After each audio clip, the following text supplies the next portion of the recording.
Some people carry the dead like a debt they can never repay. Every night, without fail, he sits alone in the dark and speaks their names out loud. 31 names. He knows everyone by heart. The young soldier who tripped, the veteran who turned back to help him, the ones who never made it to morning. He told himself it was respect, a ritual, a way of saying, I remember you. You were not nothing.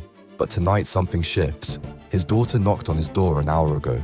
She needed him, and he sent her away because it was time for the names. He sits with that truth now, still and quiet. He realizes the ritual stopped being for them a long time ago. It became a place to hide. Grief can do that. It can wear the face of honor while slowly pulling you away from every person still alive who loves you. The dead do not need your presence. The living do. Honoring loss and being trapped by it can look exactly the same from the outside. Only you know which one you are choosing.